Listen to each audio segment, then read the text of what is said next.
1300 a.C. Dois grandes impérios lutam pelo domínio da região. Um respeitado povo chamado Hitita e os poderosos egípcios. Esta é a história de Ramsés, o jovem e destemido faraó cujas táticas e estratégias de guerra colocaram sua vida e seu império em grande risco. O destino do Egito e de todo o Oriente Médio está em jogo enquanto duas forças duelam na Batalha de Kadesh. Um combate de emboscadas, traições e carruagens de guerra.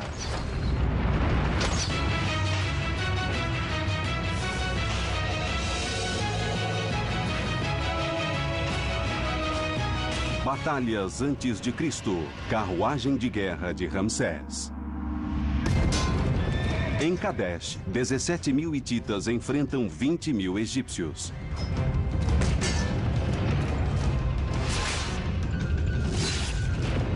As duas forças brigam pela expansão de suas fronteiras e, por consequência, o controle do Oriente Médio.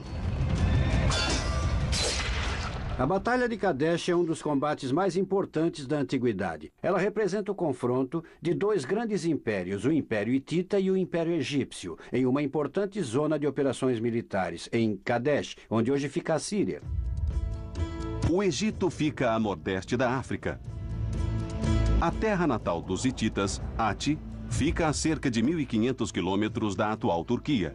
Mas a batalha dos superpoderes é travada entre as duas terras, em uma região chamada Amarru, próxima à atual Síria. Amarru era um cruzamento do mundo antigo. Os comerciantes tinham que passar por Amarru. Os combatentes tinham que passar por Amarru também. E quem quisesse impedir um ataque também tinha que passar por Amarru. Os hititas são comandados por um jovem rei chamado Muwatalli. Por volta dos 30 anos, Muwatalli já era conhecido por sua astúcia em batalhas. Os egípcios são comandados pelo faraó Ramsés II.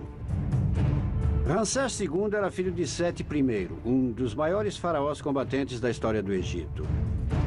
Ramsés subiu ao trono por volta dos 22, 23 anos e tomou seu lugar na longa tradição de faraós combatentes. Na verdade, a exemplo dos grandes faraós que vieram antes dele, desde a criação do Império Egípcio, 200 anos antes, Ramsés assumiu a personificação da tradição militar egípcia para realizar dois feitos. Um, assegurar que o Egito nunca mais fosse ameaçado e se mantivesse a salvo. E dois, expandir as fronteiras do Império contra os inimigos do Egito.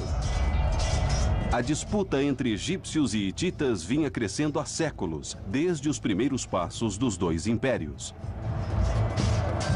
O Egito surgiu por volta de 3.200 a.C., como um agrupamento de colônias feudais ao longo do fértil delta, o rio Nilo. Ao longo de dezenas de milhares de anos, as colônias cresceram, se espalharam e continuaram em paz com seus vizinhos. E isso tinha suas vantagens e desvantagens. A vantagem em se ter um país próspero e em paz por tanto tempo é que ele se torna incrivelmente desenvolvido em termos de artes, engenharia, arquitetura, pintura, poesia e religião. É incrível. Da perspectiva das desvantagens é que o mundo gira ao seu redor. Desenvolvimentos tecnológicos estão acontecendo e você não faz parte desse núcleo. Se você não precisa interagir com outros grupos, isso funciona. O problema é que no século XVII, ou 1650 a.C., os egípcios tiveram a maior surpresa da vida deles. A surpresa foi um ataque de invasores do norte chamados Hicsos. Os Hicsos eram originários das cidades-estado de Canaã e Síria. Os invasores do norte varreram o Egito e deixaram um rastro sangrento de destruição. O Egito estava hermeticamente vedado contra as fortes influências do resto do mundo e a invasão foi um terrível choque. A sociedade egípcia ficou abalada com o ataque e mudou para sempre. Os Hicsos ocuparam o Egito por quase 80 anos. Por fim, os egípcios se rebelaram e travaram uma luta de 30 anos para se libertar. Apesar da bem-sucedida investida para expulsar os Hicsos, o Egito recebeu forte influência do norte. Uma das consequências positivas da ocupação do Egito pelos invasores do norte foi a transferência de suas táticas militares para o exército egípcio. Os egípcios adotaram novas armas de combate corpo a corpo e um novo jeito de se locomover no campo de batalha. A carruagem de guerra de 2 homens. Mas além de utilizar a carruagem, os egípcios a aperfeiçoaram. Os egípcios fizeram 3 grandes e importantes modificações na carruagem que revolucionaram sua utilização na guerra. A primeira foi mudar o eixo e as rodas do centro do veículo, como o carro dos invasores do norte, para a traseira da carruagem. O eixo, de cerca de 1 metro de comprimento, é colocado o mais afastado possível para garantir estabilidade, velocidade e capacidade de manobra. O baú da carruagem tem 1 metro de largura, 50 centímetros de profundidade e 80 centímetros de altura. A estrutura é de madeira, freixo ou olmo moldado a vapor, encapado com pele de animal ou junco. O piso do baú é feito de camadas flexíveis de couro ou tecidos, com tramas especiais que oferecem ao arqueiro o equilíbrio e a absorção de impacto. Os egípcios também substituíram a roda de 4 raios por uma de 6 raios. Apesar de aparentemente simples, a mudança resultou em uma roda muito mais resistente, capaz de suportar velocidade de até 20 km por hora em terrenos extremamente irregulares. Provavelmente a inovação tecnológica mais incrível foi a criação da chamada junção de Yu, em que o cabo que sai do freio dos cavalos se prende ao baú da carruagem. A junta é móvel e impossível de travar, e por isso absorve mais impacto. Além de garantir a integridade da carruagem, tal mobilidade torna o percurso mais estável para os homens que nela estão. Juntando tudo isso, podemos concluir que os egípcios modificaram o veículo a tal ponto que seria o equivalente a um tanque de guerra moderno e de qualidade superior no campo de batalha. A carruagem foi um grande passo nas táticas de guerra porque trouxe mobilidade em combate. E, claro, também significava um sinal de status. Todos os nobres queriam ter uma carruagem de guerra. Cada carruagem de guerra tinha capacidade para 3 homens. O condutor, que conduzia a máquina e os cavalos pelo campo de batalha. O arqueiro, homem com habilidade para lançar flechas sobre uma plataforma em movimento e a 20 km por hora. E o escolta, que acompanhava o veículo com propósitos ofensivos e defensivos. Como defensor, ele protegia a carruagem dos escoltas inimigos, mas na ofensiva ele também atacava. Puxava os condutores para fora do veículo e os matava. Na guerra moderna, um tanque nunca sai sem o suporte da infantaria. Na época, era exatamente assim. O escolta luta com uma espada de bronze de lâmina curva. A arma tem 90 centímetros de comprimento e pesa cerca de 1 quilo.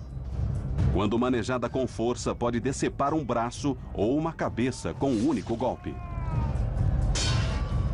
O escolta também deve estar munido de uma lança de 1,80 m. O bastão é feito de madeira e a ponta de bronze afiado. Depois de reforçar sua força de combate, os egípcios desenvolveram uma nova estratégia: atacar o inimigo primeiro e perguntar depois. A estratégia seria colocada em prática 30 anos depois que os egípcios se libertaram dos Hyksos. Quando conseguiram assegurar sua posição no país, os egípcios reconstruíram seu exército e partiram em busca de vingança. Nesse ponto, o Império Egípcio começa a se formar e é o início da expansão para o norte até Canaã e até onde hoje é o Líbano e a Síria. A agilidade das carruagens deu aos egípcios uma grande vantagem durante a tomada do norte e a conquista sobre seus inimigos.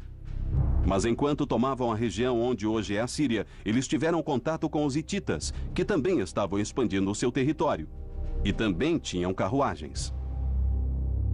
Egito e At ficam a mais de 1000 quilômetros de distância. Mas um se sentia ameaçado pelo outro e via a região entre Egito e At como principal zona de conflito. A princípio, a zona de separação era só isso, nada tão importante. Não era a terra deles, mas o que acontece com o tempo? Defender essa região passa a ser como defender sua terra natal, e no final, eles acabam brigando pela zona de separação. Durante séculos, egípcios e hititas derramaram sangue em pequenos combates quando se encontravam na zona de separação. Algumas vezes a luta era homem a homem, outras, eles usavam a carruagem. Quando pensamos em carruagens de guerra da antiguidade, imaginamos filas de carruagens batendo de frente com filas de guerreiros, ou carruagens batendo de frente com filas de carruagens inimigas. Mas não era assim que acontecia. É só pensar um pouco e ver que os cavalos nunca se jogariam contra uma barreira de homens com lanças, e não faz muito sentido destruir sua carruagem batendo na carruagem inimiga. O mais comum, quando as carruagens eram usadas em batalhas, era o chamado combate em círculos. As linhas atacavam o inimigo, mas não entravam realmente em contato. O objetivo do arqueiro era acertar o arqueiro, o condutor ou o cavalo da carruagem inimiga. Conforme eles passam, ou em termos militares, en passant, conforme passam um pelo outro, eles dão a volta e ficam novamente de frente. E geralmente escolhem outro alvo, que estiver mais perto. Enquanto a carruagem egípcia é leve e móvel, a carruagem hitita é uma máquina maior, mais pesada e mais lenta. O eixo é posicionado no centro da plataforma do veículo, o que diminui a velocidade e a estabilidade, mas oferece uma grande vantagem: capacidade para transportar 3 homens. O condutor, o arqueiro e o escolta podem lutar juntos na carruagem. Alguns historiadores acreditam que essa inovação foi desenvolvida anos antes de os hititas derrotarem outro inimigo, os Mitanni, que viveram na região entre os rios Tigre e Eufrates. Além do veículo com capacidade para 3, os hititas receberam o reforço de um conhecido militar treinador de cavalos chamado Kikuli. Kikuli mudou o futuro da batalha em carruagens usando uma técnica incrivelmente simples. Kikuli escreveu um manual de treinamento para criar cavalos mais fortes que puxassem uma carga mais pesada. Foi algo grandioso que levou à criação de uma carruagem totalmente nova e um jeito novo de lutar com o veículo. Na carruagem para 2 pessoas, o escolta corria ao lado do veículo. Isso limitava a velocidade e a distância do percurso, pois o escolta, que era a principal defesa da carruagem, ficava completamente exausto. Os cavalos treinados por Kikuli conseguiam puxar uma carruagem com 3 homens em cima. Os egípcios e os hititas aprimoraram suas carruagens, transformando-as em armas letais. Depois de centenas de anos, a grande batalha entre as duas culturas aconteceu quando o faraó Ramsés encontrou seu adversário nas planícies de Kadesh.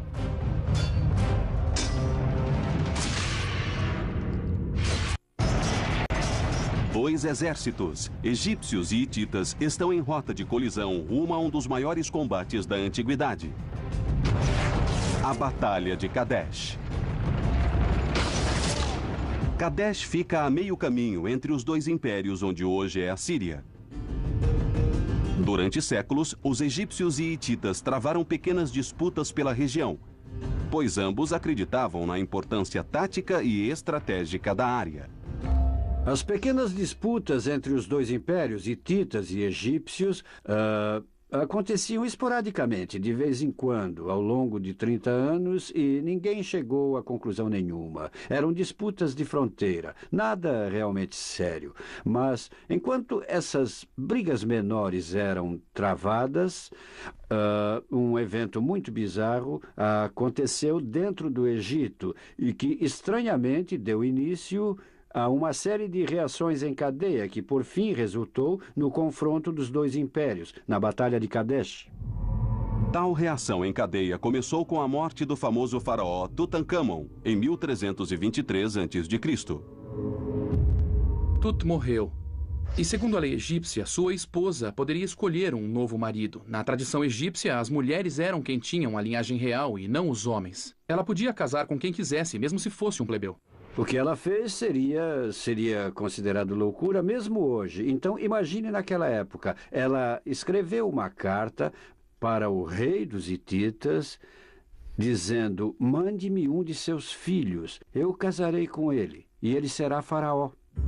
Meu esposo morreu e eu não tenho filhos. Dizem que você tem muitos filhos. Dê-me um de seus filhos para ser meu esposo. Não é meu desejo casar com um de meus súditos. A viúva de Tut achava que o esposo tinha sido assassinado pelos próprios súditos.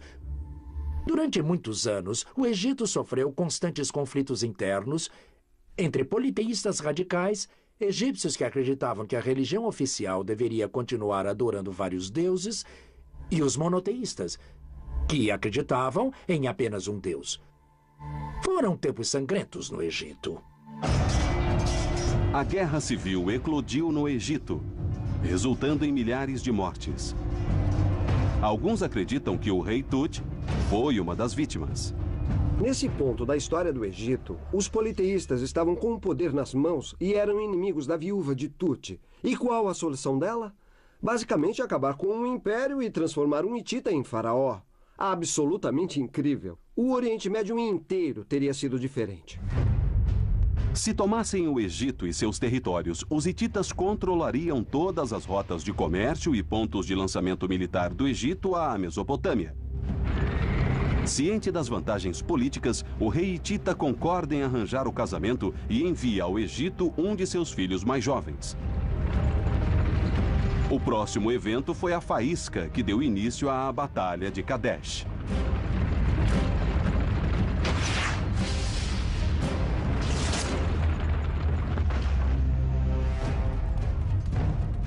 Os inimigos egípcios da viúva de Tut descobriram o plano do matrimônio e armaram uma emboscada ao príncipe hitita.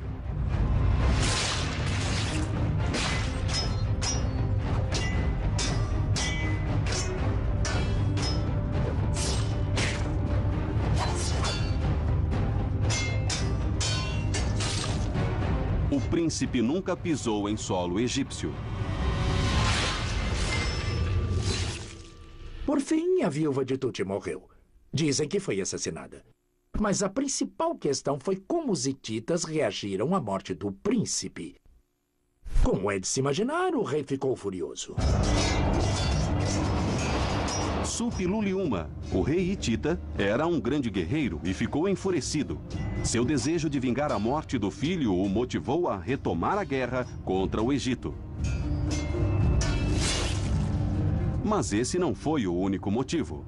Suppiluliuma não era burro. Ele não permitiria que a morte do filho interferisse na política de exterior do império, mas foi uma boa desculpa para recomeçar a briga pela valiosa região de Amarru.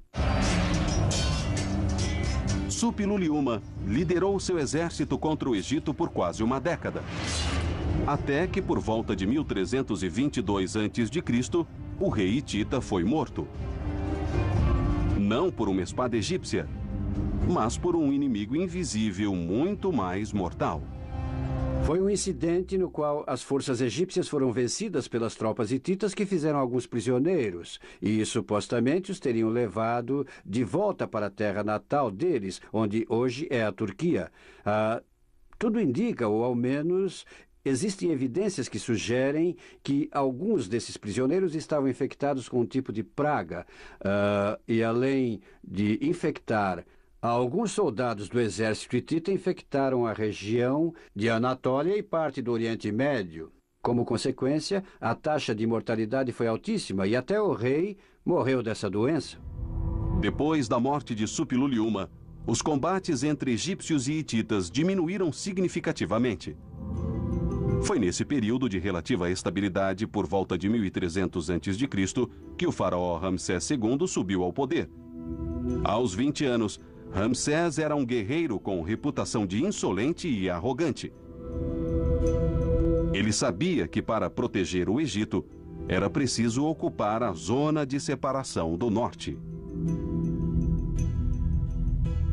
Ramsés vinha de uma tradição militar e não se considerava só o faraó do período em que governou, mas uma continuação da linhagem de grandes faraós guerreiros que existia desde a formação do Império Egípcio, 200 anos antes. Assim, analisando a personalidade do faraó, vemos uma pessoa que se considera mais que um grande guerreiro, mas aquele que é o principal objetivo, a principal razão da sua existência é proteger o Egito. No 5º ano ano de seu reinado como faraó, Ramsés lançou um ataque contra os hititas.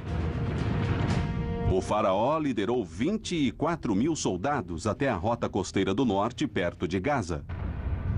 O exército foi dividido em 4 grupos que receberam o nome de deuses egípcios: Amon, Ra, Pitá e Sete. Cada divisão era composta de 6 mil soldados, sendo 5 mil da infantaria e 500 carruagens com 2 homens cada. Os hititas souberam da movimentação egípcia e contra-atacaram com uma força formada por 17 mil homens vindos do sul, partindo de Ati. Seu general era o rei Muatali, neto de Supi-Luliuma. Assim como Ramsés, Muatali também era um guerreiro arrojado. Não sabemos muito sobre Muatali, mas dizem que ele era um bom estrategista. Lutava com a cabeça e pensava em todas as estratégias. Em uma dessas batalhas, colocou seu plano em prática e deu certo. De certa forma, era o contraste perfeito de Ramsés.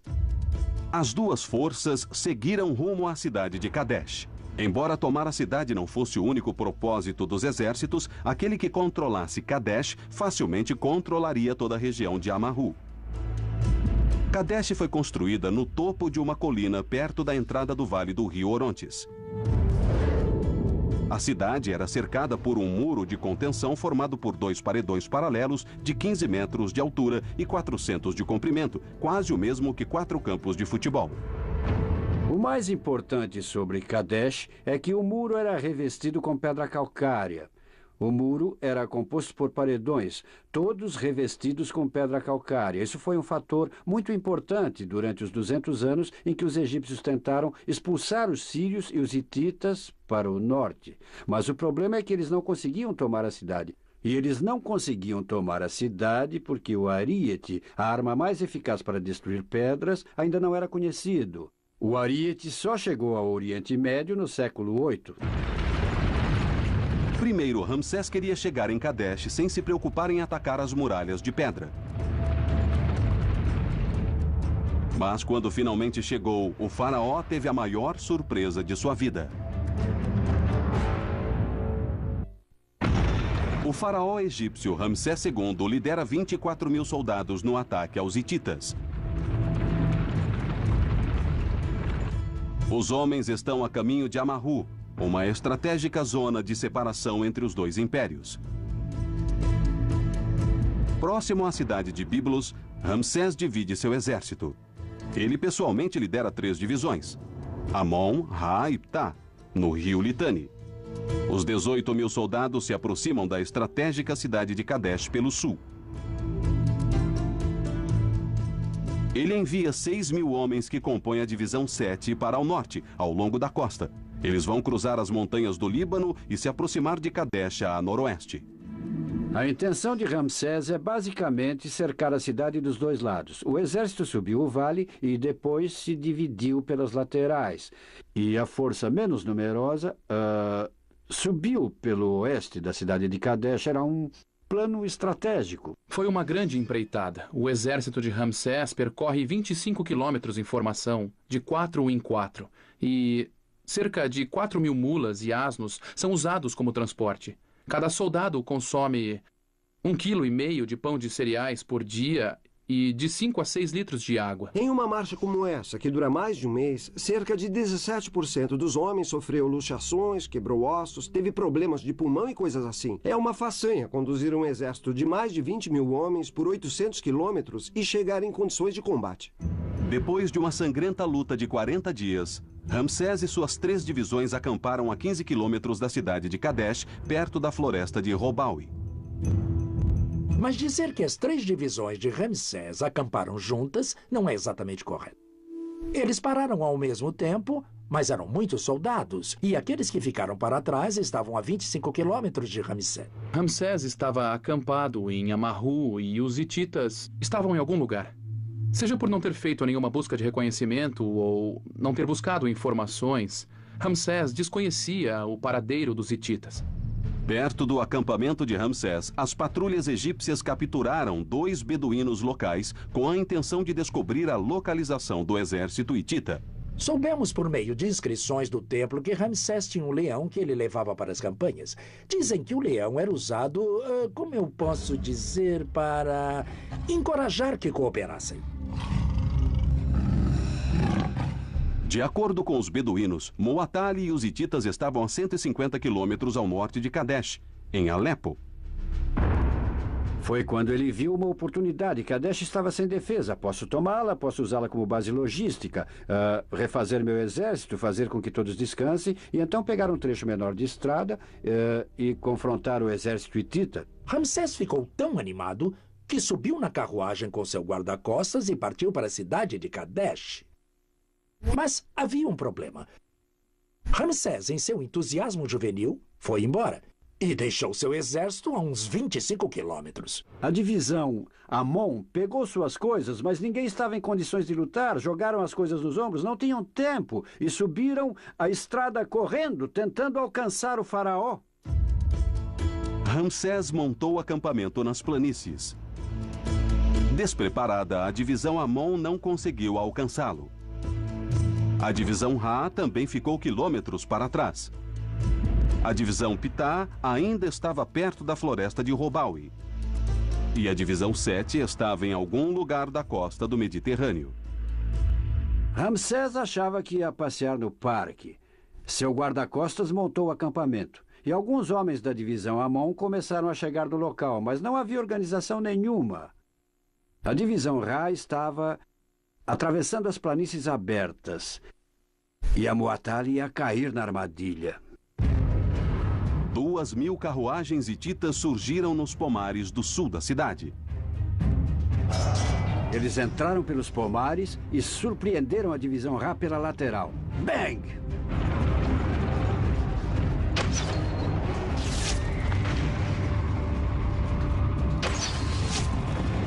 Imagine virar-se e ver milhares de carruagens hititas. Mesmo para um exército treinado como os egípcios, deve ter sido muito assustador. A divisão Ra foi totalmente destruída pelas carruagens. Não estavam prontos, não estavam em formação para lutar, foram atacados e se espalharam por toda a planície. As carruagens hititas passaram pelo campo de batalha caótico, enquanto os arqueiros lançavam flechas com incrível precisão. Arqueiros e condutor trabalhavam em pares. Eles treinavam juntos, seus cavalos treinavam juntos diariamente, por horas seguidas. Arqueiros egípcios e hititas usavam um arco reforçado feito de camadas de madeira, chifres e tendão de boi. O arco reforçado é uma arma eficaz, tem alto poder de penetração e é mortalmente preciso nas mãos de um bom arqueiro. Alguns arqueiros se juntavam ao escolta no chão e lutavam com a infantaria.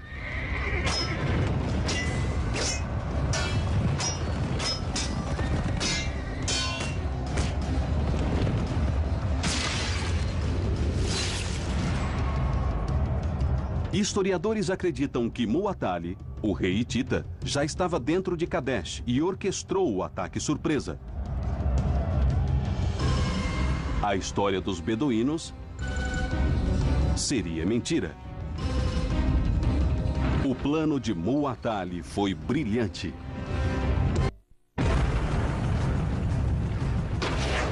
Em 1279 a.C., começa a Batalha de Kadesh. A terrível emboscada de carruagens contra a despreparada força egípcia derrama sangue e ceifa vidas. A culpa recai sobre o faraó Ramsés. Na pressa, o faraó decidiu partir praticamente sozinho e levou apenas uma centena de soldados com ele. Os beduínos espiões deram a falsa informação de que os hititas estavam a centenas de quilômetros ao norte em Alepo, quando na verdade já estavam na cidade de Kadesh. Ninguém se deu conta de que alguém como os oficiais da inteligência hitita poderia colocar esses beduínos espiões na história. Quer dizer, este é o clássico truque de inteligência que enganou o exército egípcio e os levou para a armadilha. Enquanto corria para tomar a cidade, Ramsés deixou seus homens despreparados a mais de 20 quilômetros atrás dele. Ao mesmo tempo, 2.000 carruagens hititas chegaram sorrateiramente ao sul, ao longo da costa oeste do rio Orontes, se esconderam nos pomares e aniquilaram a divisão Ra.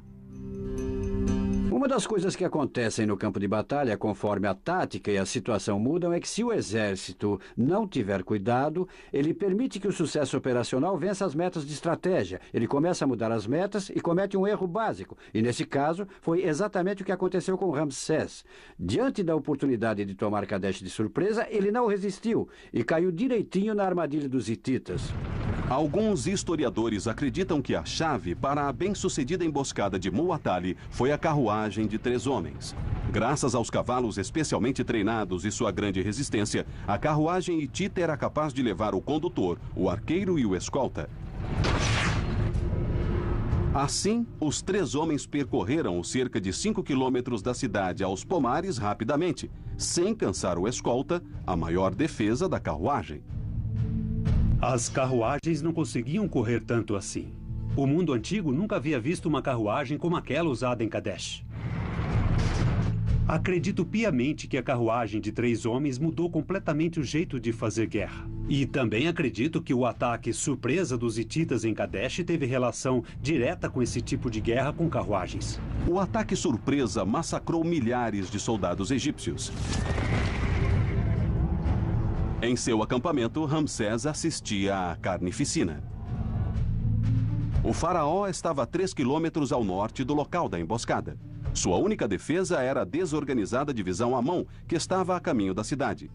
Pitá, a 3ª divisão egípcia, encontrava-se a cerca de 20 quilômetros ao sul. Em algum lugar do oeste, a divisão 7 subia a região costeira. Ramsés estava realmente encrencado, pois seu exército estava espalhado.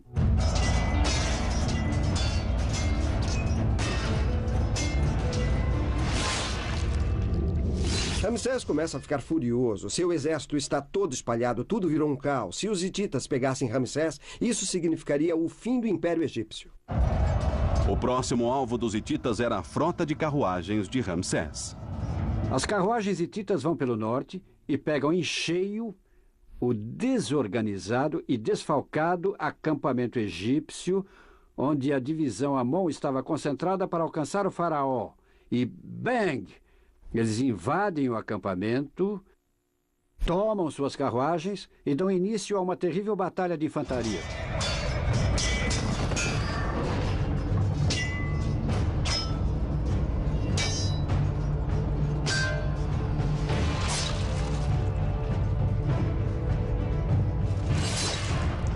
Os hititas massacraram os egípcios.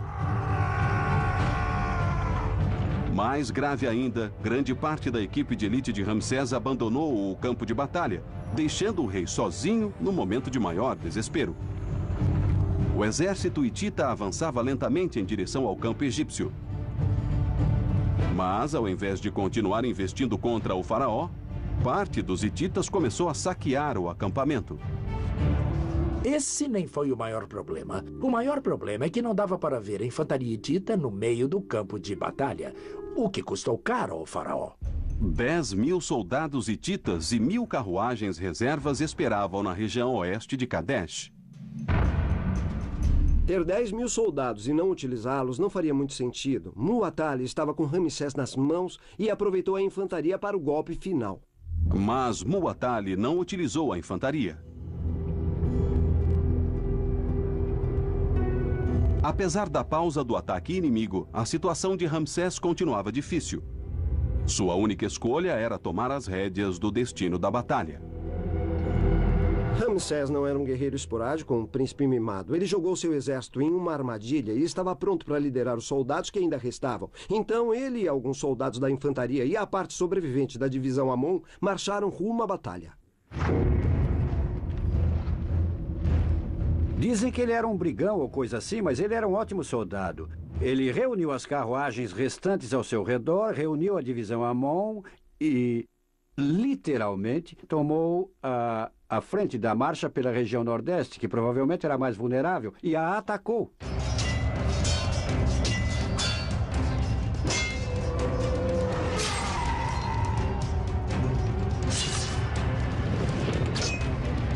Ramsés ganhou vantagem e tentou expulsar os hititas.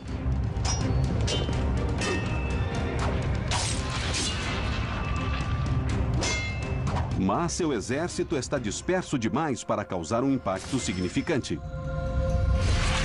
Muwatalli continua em maior vantagem.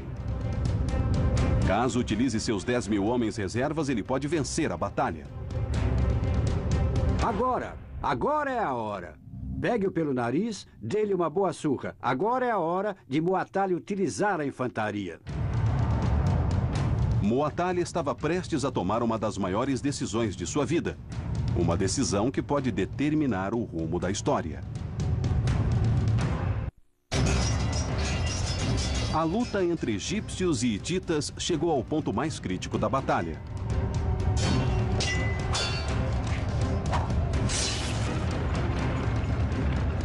Um ataque inicial de carruagem se tornou uma luta de infantaria nas planícies de Kadesh. A situação é favorável ao faraó Ramsés, que consegue impedir o avanço inimigo, fortalecido pelo ataque surpresa. Caso dê mais um passo tático correto e utilize a infantaria, o rei Muwatalli certamente vai cercar e aniquilar o faraó. E com mais um golpe certeiro, vai conquistar os poderosos egípcios. Agora é a hora. Pegue-o pelo nariz, dê-lhe uma boa surra. Agora é a hora de Muwatalli utilizar a infantaria.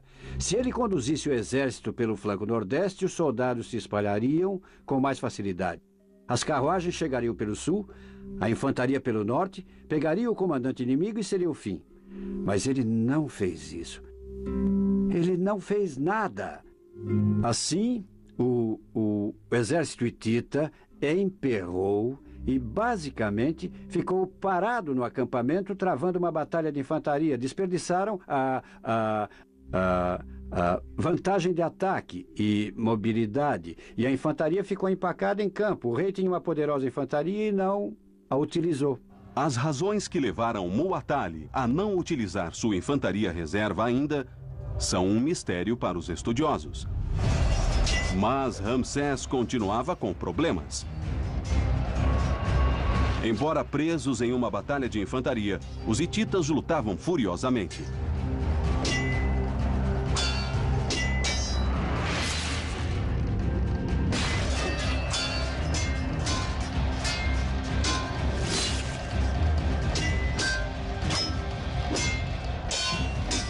Ramsés, porém, teve mais sorte. Precisamente na hora certa, vindo em passos de marcha, passando pelas montanhas do Líbano e atravessando as planícies de Kadesh, vinha a segunda força egípcia, a divisão 7, chegando bem a tempo de salvar a pele de Ramsés. Depois de marchar pela costa do Egito, a divisão 7 finalmente chegou a Kadesh. A divisão 7 era composta por 5.000 soldados e 500 carruagens de guerra. Ramsés tinha a força necessária para mandar os hititas de volta para o rio Orontes. Uma grande batalha de carruagens e infantaria foi travada nas planícies de Kadesh.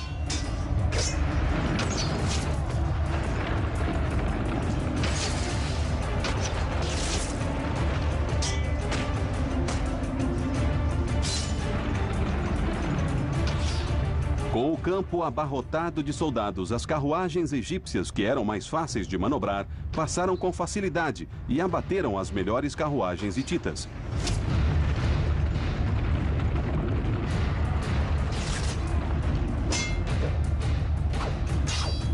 Ramsés virou a mesa com sucesso. Finalmente, Muwatalli utilizou o reforço. Mas não a infantaria. Ele mandou 1.000 carruagens. As carruagens de Muwatalli seguiram para o sul da cidade, atravessaram o rio Orontes e seguiram para o campo de batalha pelo norte. Mas, de repente, os hititas foram atacados pela retaguarda. Era Ptah, a última divisão egípcia que estava pronta para o combate. Muwatalli havia se esquecido da divisão Ptah. Quer dizer, ele estava vendo uma terrível batalha estava acontecendo. Eles não cruzariam as planícies a pé sem estar em formação de batalha. Mas eles atravessaram as planícies justamente quando os hititas cruzavam o Orontes. Eles olharam para trás e... bang! Foram atacados pelas costas e esse foi o fim da reserva hitita. Era a vez da emboscada contra os hititas. Ramsés, os remanescentes da divisão Amon e a divisão Sete lutavam no fronte, enquanto a divisão Pitá atacava pela retaguarda. Muatali cometeu um grande erro. Nunca use as boas forças depois das ruins. Se você utilizar seus homens, faça de modo a alcançar a vitória. Nunca faça para retardar a derrota. E foi o que ele fez por alguma razão desconhecida. As carruagens hititas não conseguiram escapar. Havia forças egípcias dos dois lados e eles não conseguiram escapar porque estavam bem no meio do acampamento de Ramsés. 2.000 carruagens foram destruídas e Muatali desperdiçou uma vantagem esmagadora.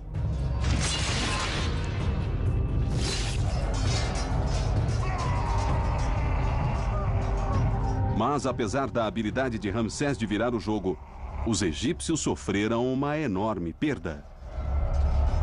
Grande parte da divisão Amon foi destruída. Boa parte da divisão Ra também foi aniquilada ou dispersada. Ele perdeu metade de sua força.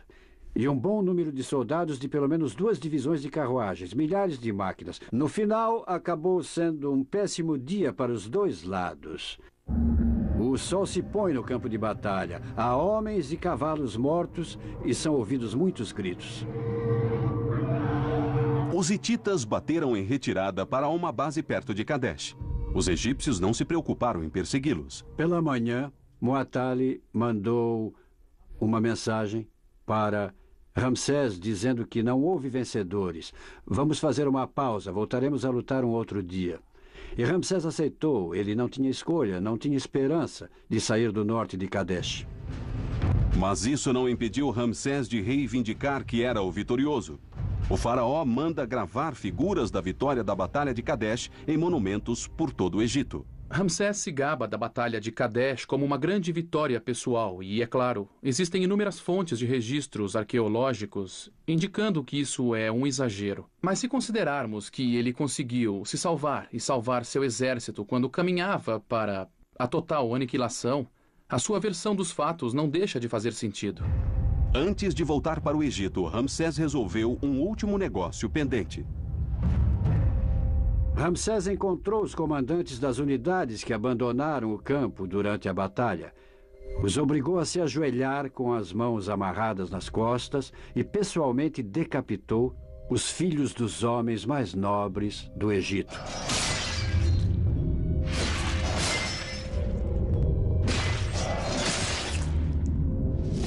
Foi um final sangrento para uma das batalhas mais sangrentas do mundo antigo. E Ramsés assegurou que seu exército soubesse o preço da deslealdade. Ramsés aprendeu a lição com os erros que cometeu em Kadesh. Mas sua falha não foi a única entre os grandes generais da história da humanidade. George Armstrong Custer caiu numa armadilha parecida que Ramsés caiu em Kadesh. Ele perseguiu um grupo de índios quando não percebeu que havia um grupo maior. Depois de rechaçar um grupo menor de invasores, ele se preparou para atacar o que imaginava ser um vilarejo desprotegido. Para sua surpresa, o inimigo era mais forte e o cercou por um dos flancos. Ao contrário de Ramsés, Custer foi morto. Mas seu erro tático foi o mesmo. As duas superpotências continuaram lutando pela estratégica zona de separação ao longo de anos depois da Batalha de Kadesh. Até que em 1262 a.C., egípcios e hititas foram forçados a fazer uma aliança para combater uma crescente ameaça da região onde hoje é o Iraque, os assírios. A aliança durou quase um século e, talvez da mesma forma, assim como a Batalha de Berlim na Segunda Grande Guerra, foi o marco do encontro de duas superpotências que, basicamente, tiveram que tolerar uma outra a fim de acabar com o inimigo em comum. Foi isso que aconteceu depois da Batalha de Kadesh. A Batalha de Kadesh pode não ter sido a vitória esmagadora que Ramsés levou seu povo a acreditar. Mas conta a história de um jovem e destemido monarca que partiu para a guerra, foi ludibriado e traído em combate e conseguiu dar a volta para salvar a si e a seu império.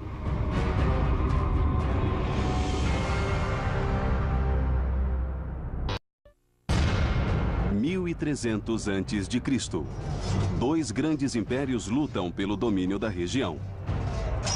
Um respeitado povo chamado Hitita e os poderosos egípcios. Esta é a história de Ramsés, o jovem e destemido faraó cujas táticas e estratégias de guerra colocaram sua vida e seu império em grande risco.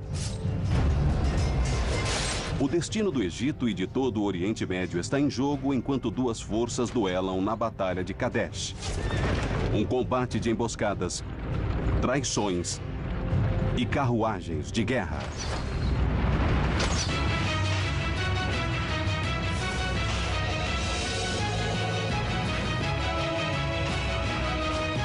Batalhas antes de Cristo, carruagem de guerra de Ramsés. Em Kadesh, 17.000 hititas enfrentam 20.000 egípcios.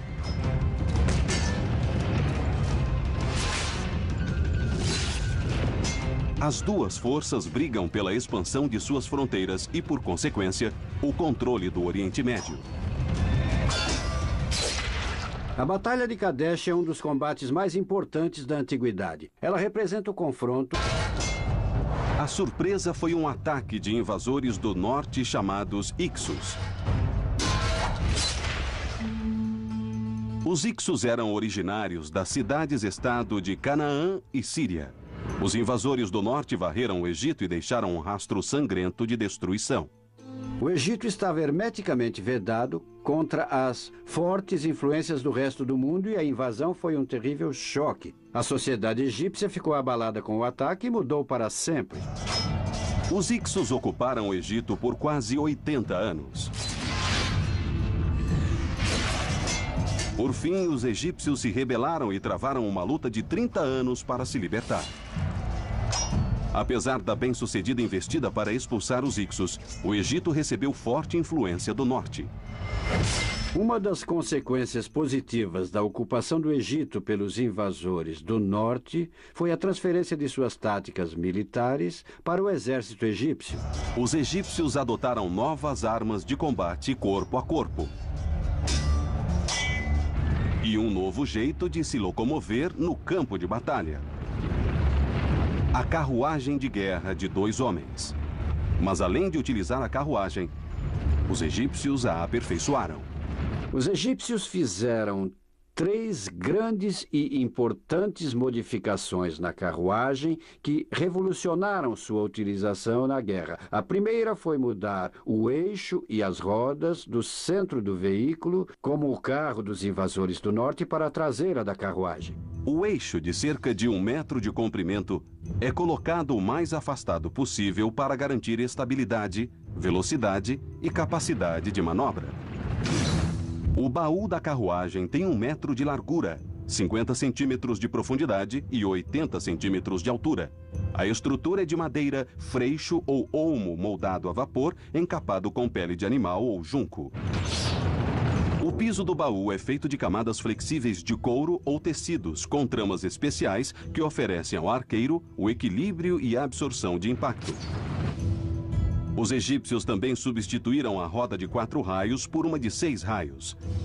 Apesar de aparentemente simples, a mudança resultou em uma roda muito mais resistente, capaz de suportar velocidade de até 20 km por hora em terrenos extremamente irregulares.